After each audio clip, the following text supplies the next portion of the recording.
You've felt it before, that quiet, uneasy feeling when someone smiles at you, but something inside tells you it isn't real. They're polite, they say the right words, but something's off. You can't explain it, yet your body knows. This person doesn't just dislike you, they despise you. And the scariest part, they hide it behind kindness. Hatred is far more dangerous than anger because anger announces itself. You see it coming, the raised voice, the slammed door, the argument. But hatred is silent.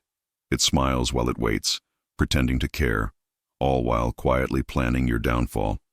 And by the time you realize what's happening, the damage is already done.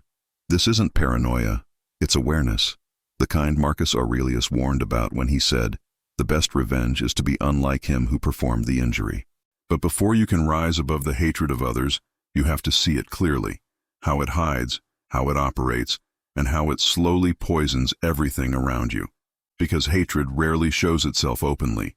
It wears masks, and each mask is more deceptive than the last. It starts with the smile that never reaches their eyes.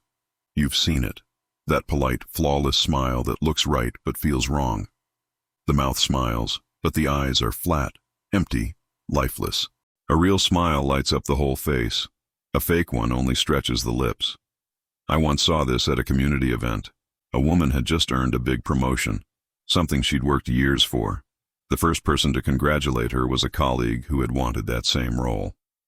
Warm hug, perfect words, a big smile for everyone watching. But I was standing at an angle where I could see her face during that hug. The eyes were dead, no joy, no warmth, just quiet contempt hidden behind the performance. And the moment the woman turned away, that smile vanished like a mask removed. For just 2 seconds, pure hatred. 2 seconds that revealed everything.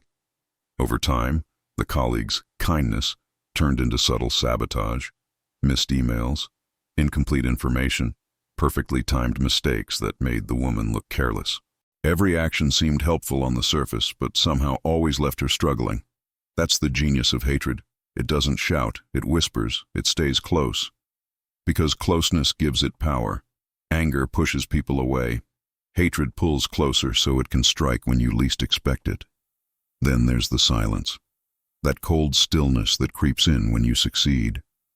You share good news, a promotion, something that genuinely excites you. Everyone celebrates, except one person. They go quiet. Their face goes blank. They say something like, "That's nice," and then nothing. They don't ask questions. They don't care. It's not indifference. It's envy. When someone hates you, your success feels like their failure. They can't celebrate you, because doing so reminds them of everything they'll never be.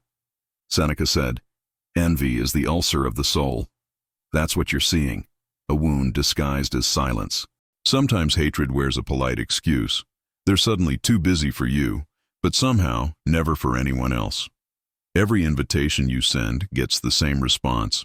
"Sorry, crazy week. Let's catch up soon." But soon never comes. Then you see their social media, dinners with others, trips, plans, laughter. They had time, just not for you. Hatred doesn't say, "I dislike you." It says, "You're not worth my time." That's not busyness. That's rejection in disguise. But the cruelest mask is humor. Hatred hides behind jokes. You're at a dinner table. Everyone's relaxed. Then someone brings up your old mistake, that failure you'd rather forget. They say it with a laugh, "Just kidding." But they're not kidding. They want everyone to remember that moment when you fell, to remind you you'll never outgrow it. A friend who jokes about your pain isn't joking. They're cutting you softly, over and over, and laughing while you bleed. Hatred can also look like help. Someone offers to assist, to take some pressure off.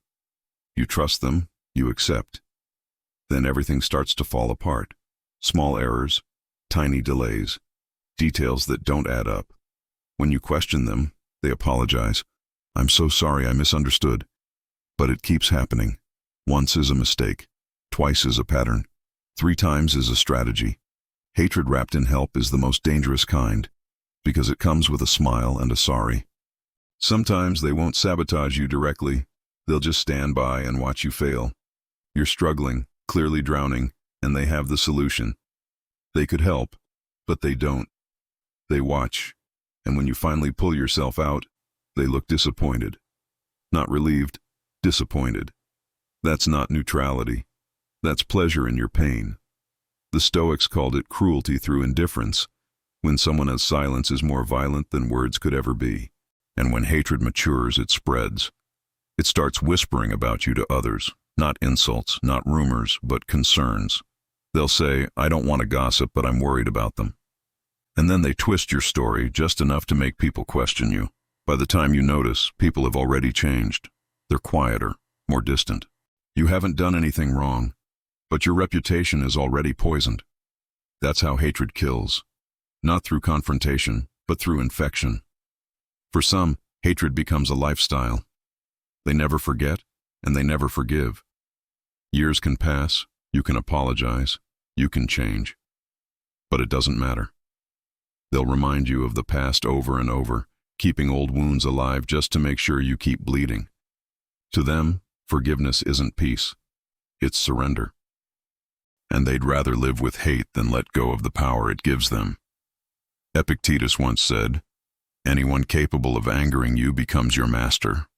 When someone holds on to hatred, they're chaining themselves to it forever, and trying to chain you with them. And then there's the final mask, the purest form of hatred, the kind that doesn't want you better. It wants you gone. They don't want to fix things. They don't want to argue. They just want you erased. Removed from their job, their circle, their family, their world, not because of what you did, but because of who you are. That's the moment you realize their problem isn't with your behavior, it's with your existence. And you can't reason with that. You can only walk away. So pay attention. The eyes that stay cold behind the smile, the silence when you succeed, the help that hurts, the laughter that wounds, the whispers that isolate. These aren't random acts, they're patterns. And your intuition sees them before your mind accepts them. Don't ignore that inner alarm. It's not paranoia. It's wisdom trying to protect you. Marcus Aurelius said, the best revenge is to be unlike him who performed the injury. You can't control if someone hates you, but you can control whether you let them close enough to destroy your peace. Hatred waits. Wisdom walks away. So keep your calm, trust your perception, and never forget, in a world full of masks, awareness is your greatest defense.